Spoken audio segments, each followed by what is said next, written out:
Hello guys, good morning to all of you. This is Magiraj here and now we are going to get discussed about the behavior of prism lens and mirror for the plane wavefront. यानी समतल तरंगाग्र के लिए prism lens, गोली lens और गोली दर्पणों का व्यवहार। तो देखते हैं कि ये कोई प्रिज्म है और इसमें जब कोई ये समतल तरंगाग्र AB से ये किरणें चलती हैं तो जब ये यहाँ पर आपतित होंगी प्रिज्म पर, तो देख रहे हैं प्रिज्म का ऊपरी हिस्सा पतला है, तो यहाँ से, और आप जानते हैं वायु से जब कांच में जाएगी तो प्रकाश की किरण मुड़ती है, तो ये होगी और कम समय लेकर, यानी कम दूरी चलना है तो कम समय लगेगा और प्रकाश की किरण निर्गत हो जाएगी। लेकिन ये जो है इसको चलने में ज़्यादा दूरी चलनी पड़ेगी और ज़्यादा दूरी के साथ साथ ज़्यादा समय लगेगा, तो तरंगाग्र जो होगा इस प्रकार से प्राप्त होगा A डैश B डैश, यानी तरंगाग्र क्या हो जाएगा, तिरछा तरंगाग्र प्राप्त होगा। ऐसा क्यों? क्योंकि ऊपरी सिरे पर प्रिज्म के ऊपरी हिस्से में प्रकाश की किरण को चलने के लिए कम दूरी चलनी पड़ेगी, कम समय लगेगा और प्रकाश की किरण निर्गत हो जाएगी। तो निचले भाग की अपेक्षा ऊपरी भाग वाली किरण जल्दी निर्गत हो जाएगी, तो ये जो निर्गत तरंगाग्र है वो इस तरीके से प्राप्त होगा। इसी तरीके से अगर हम किसी लेंस की बात करें तो ये तरंगाग्र है, समतल तरंगाग्र, समतल तरंगाग्र ऐसा बोल सकते हैं। इस तरीके से जब ये चलेगा तो लेंस के ऊपरी हिस्सों में तरंगाग्र को कम दूरी चलनी पड़ेगी, जबकि बीच वाले हिस्से में तरंगाग्र यानी तरंगों को ज़्यादा दूरी तय करनी पड़ेगी, तो ऊपरी वाली हिस्से वाली किरणें हैं वो जल्दी अपवर्तित हो जाएंगी और बीच वाली देर में होगी। तो ये इस तरीके का तरंगाग्र ही प्राप्त होगा और ये ऐसा तरंगाग्र गोली तरंगाग्र प्राप्त होगा। ये कह सकते हैं A डैश B डैश, ठीक है ना, इस प्रकार का होगा। और तीसरी चीज, जब गोली दर्पणों की बात आती है, जैसे हम ये ले लेते हैं कोई अवतल दर्पण, तो इस पर जब कोई ये तरंगाग्र समतल तरंगाग्र से किरणें चलेंगी तो ये इस प्रकार से चलेंगी और ये टकराकर इस तरीके से फोकसित होती हैं, आपको पता है। तो ये तरंगाग्र जो होगा इसकी जो यहाँ पर होगा ये इस तरीके से आएंगी और ये इस तरह का तरंगाग्र प्राप्त होता जाएगा ऐसा। तो ये है A डैश B डैश, ये नया तरंगाग्र होगा। तो इस क्रम में हम किसी दर्पण लेंस के थ्रू हम तरंगाग्र के बारे में बता सकते हैं। तो ध्यान रखिएगा कि ये जो तरंगाग्र हैं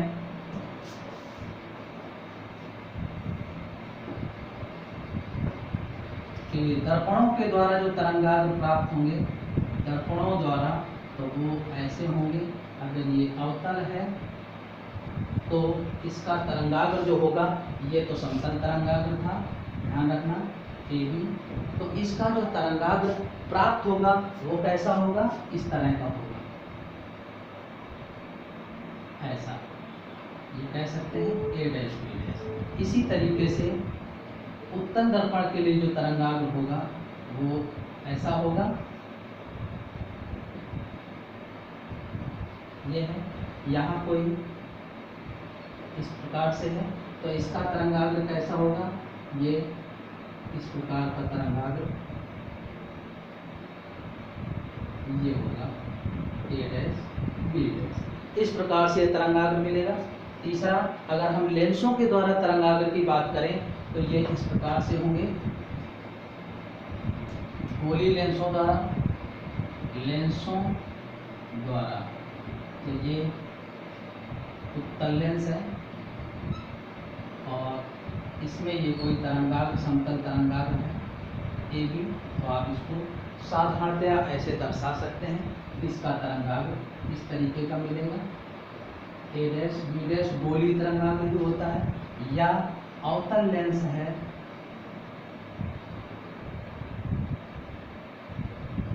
तो इसका तरंगाग्र जो होगा ये समतल तरंगाग्र है और समतल तरंगाग्र से जो नया तरंगाग्र मिलेगा वो इस तरह का गोली तरंगाग्र मिलेगा ए डैश बी डैश। तो इस प्रकार से हम दोनों ही उत्तल और अवतल दर्पणों और उत्तल और अवतल लेंसों के द्वारा भी तरंगाग्र के आकार प्राप्त कर लिया या किरणारेख दर्शा दिया। अब आइए अब हम डिस्कस करते हैं प्रकाश में डॉपलर प्रभाव। प्रकाश का डॉपलर प्रभाव। तो प्रकाश का डॉपलर प्रभाव क्या होता है कि जब कोई प्रेक्षक और स्रोत दोनों ही के बीच में सापेक्ष गति हो, और ये कैसे हो सकती है, ये ऐसे होगी जैसे कोई ये स्रोत है और इसको देखने वाला ये कोई दर्शक है,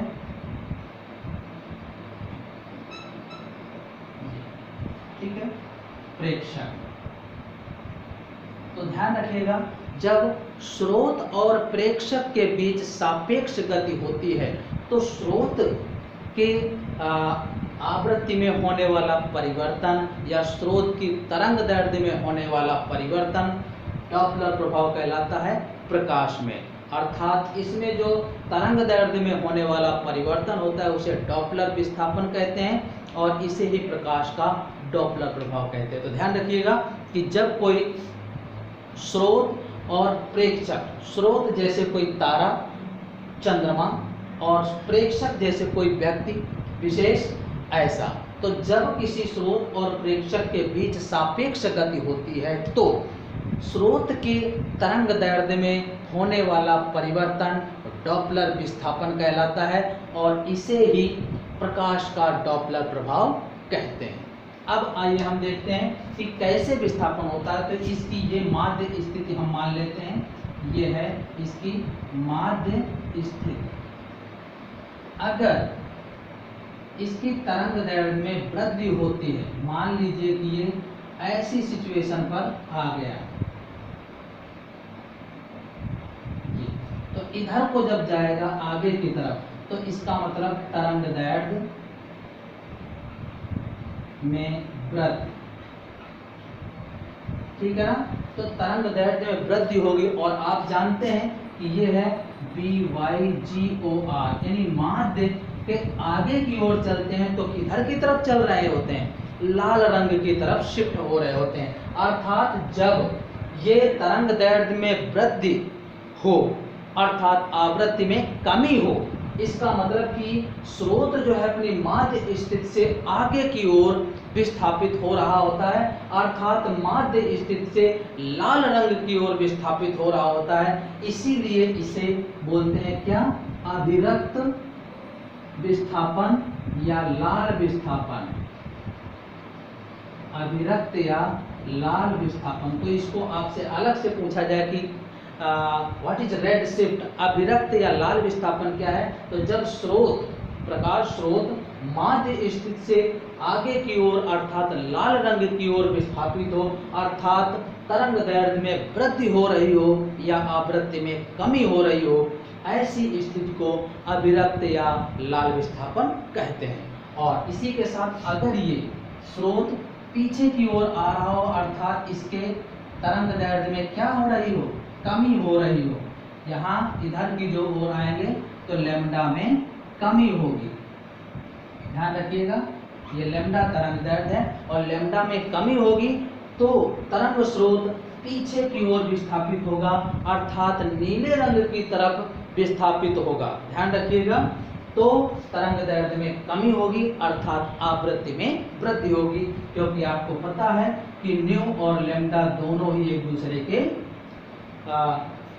व्युत्क्रमानुपाती होते हैं। तो इस प्रकार से तरंग दैर्ध्य में अगर कमी होगी तो आवृत्ति में वृद्धि होगी और माध्य स्थिति से पीछे की ओर आने पर ये स्रोत नीले रंग की ओर विस्थापित होता है। अर्थात होता तो ये बैंगनी रंग के लिए है, लेकिन बैंगनी रंग के लिए हमारी आंखें सेंसिटिव नहीं होती, संवेदी नहीं होती, इसलिए उसके बाद का ही रंग दिखाई देता है, तो इसलिए नीले रंग को ही बोलते हैं। तो इसलिए इसको नीला विस्थापन बोलते हैं या ब्लू शिफ्ट नीला विस्थापन बोलते हैं। तो ये हुए लाल विस्थापन और नीला विस्थापन। तो साधारणतः ये कह सकते हैं कि जब तरंग स्रोत के तरंग दैर्ध्य में वृद्धि हो रही हो तो उसे लाल विस्थापन कहते हैं, और जब तरंग दैर्ध्य में कमी हो रही हो तो नीला विस्थापन कहते हैं। आइए अब प्रिंसिपल ऑफ रिलेटिविटी के सिद्धांत से इसमें डॉपलर विस्थापन का मान निकालते हैं।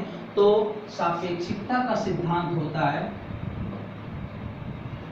सापेक्षिकता का सिद्धांत ये होता है nu equal to nu dash under root 1 minus B upon C upon 1 plus B upon C, जहाँ nu equal to C upon lambda और nu dash equal to C upon lambda dash. तो ये मान रख दीजिए और इसको सॉल्व करते हैं। देखिएगा C by lambda equal to C by lambda dash 1 minus B by सी और 1 अपॉन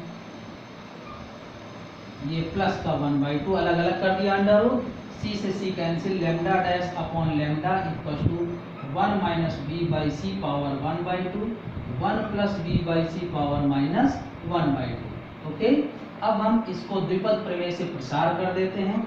तो lambda dash equal to 1 minus 1/2 B by सी और ये 1 plus minus 1/2 B by C.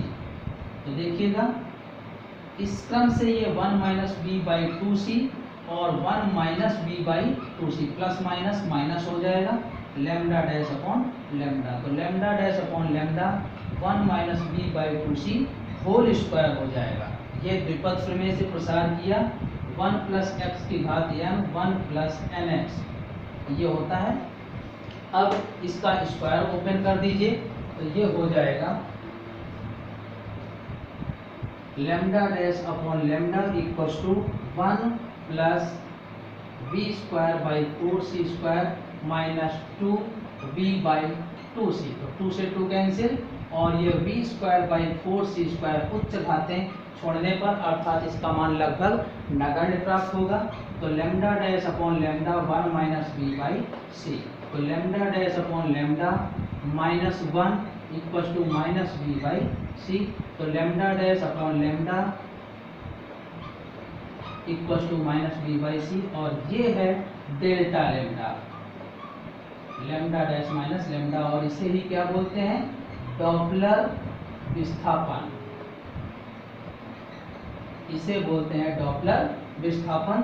तो delta lambda equal to minus B by C into lambda, ये Doppler विस्थापन के लिए सूत्र प्राप्त हो जाएगा। ओके, तो इस तरीके से सापेक्षिकता का सिद्धांत था nu equal to nu dash under root 1 plus B by c 1 minus B by c upon 1 plus B by c, उसमें से ये मान रख दिया और इसको ऊपर ले गए भाग -1/2, इसको द्विपद प्रमेय से खोल दिया तो ये आ जाएगा और ये होल स्क्वायर बन जाएगा।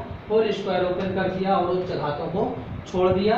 तो lambda dash by lambda equal to 1 minus B by सी और इसको माइनस को इधर कर दिया तो lambda dash minus lambda by lambda equal to minus 1 by सी और लेमडा डैश माइनस लेमडा होता है डॉपलर विस्थापन।